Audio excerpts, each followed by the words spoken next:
अस्सलाम वालेकुम नाज़रीन, मैं हूं आमिर तकवी और आप मुझे देख रहे हैं 49 न्यूज़ के डिजिटल प्लेटफॉर्म से। नाज़रीन, आज के जिस व्लॉग में आपको इस्लामाबाद से एक इंतहाई अहम खबर सुनाने जा रहे हैं कि Islamabad high court justice Babar Sattar ने बड़ा फैसला किया है, जिसमें डीसी इस्लामाबाद इरफान मेमन और एसएसपी ऑपरेशनल जमील जफर और एसएचओ मारगला के जो है मिसकंडक्ट के जुर्म में सजाएं सुनाई हैं, जिसमें डीसी इस्लामाबाद इरफान मेमन को 6 माह कैद और जुर्माना आयद किया। इसके साथ साथ एसएसपी ऑपरेशनल जमील जफर को 4 माह कैद और जुर्माना और मारगला के एसएचओ को भी जो है 2 माह कैद और जुर्माना आयद किया है, क्योंकि इन्होंने अदालती हुक्म की खिलाफ वर्जी करते हुए डीसी इस्लामाबाद ने 16 एमपीओ के तहत जो है शादाना गुलजार और शहरियार अफरीदी को गिरफ्तार किया था, जबकि अदालत की तरफ से हुक्म दिया गया था कि आप किसी को भी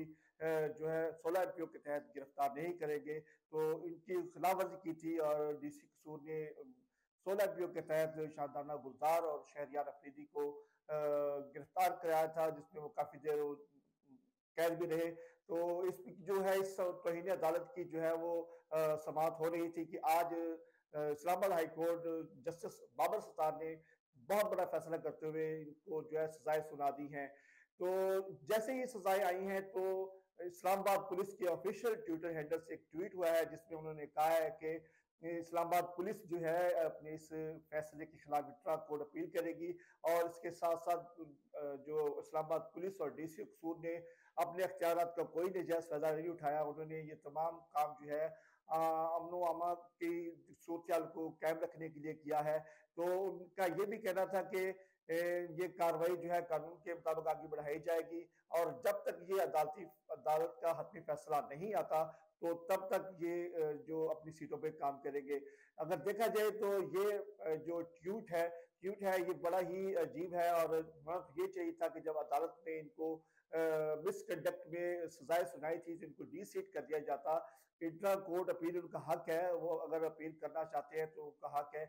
अगर अपील में उनको बरी कर दिया जाता है या उनकी सजाएं मुअत्तल कर दी जाती तो तब इनको बहाल कर देना चाहिए था। लेकिन ये कि सजाएं होने के बावजूद उनको कहा गया है कि ये अपनी सीटों पे काम करेंगे जब तक फैसला नहीं आता, ये एक बड़ी सोचने की बात है। ये अदलिया के साथ टकराने की बात है, और ये देखा जाए ये भी एक तौहीन अदालत है।